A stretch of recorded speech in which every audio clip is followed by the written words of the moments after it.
In the previous video, maybe you were wondering why we repeat these two lines again. Okay, so it means that if we will repeat something, so it's a place for a for cycle or for any cycle, and create something in the cycle.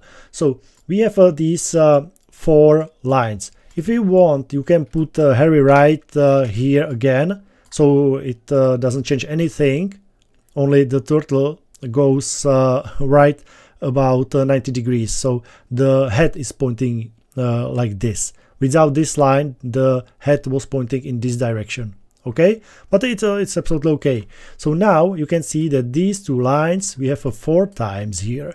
So it doesn't make sense to create it like this. Okay, in the Python we know that we have a cycle, and we can use a for cycle here because we know how many times it goes. So for example, you can write it in range, and do you remember, from 0 to 4, it means 4 times. 0, 1, 2, 3, and 4 is not included, remember. So it goes on only 0, 1, 2, 3, and that's it. Okay, so 4 times. Here the numbers will be stored here in x, so in x will be 0, after that 1, 2, 3, and that's it.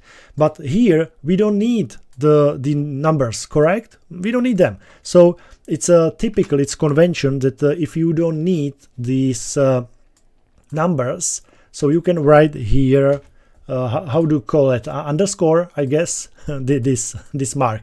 Okay, so it means I will not use these numbers in my cycle. Okay, I don't need them.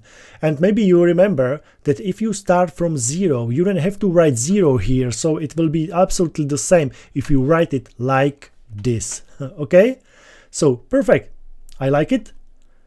So now we only take these 2 lines, copy it here, and we have to indent it. Okay, like this, and it means it will go 4 times.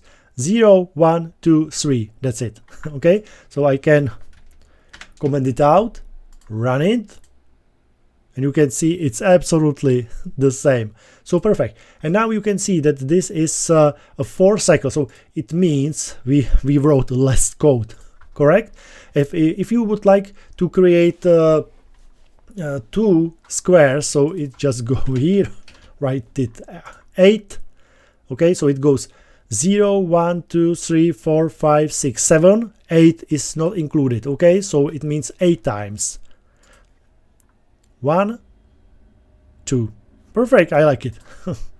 That's great. So now I hope you understand why we use cycles, okay? Because it saves our time, it saves how long the code is, and so on. So it's very efficient to use 4 cycles. So now this is our code, and we can continue in the next video.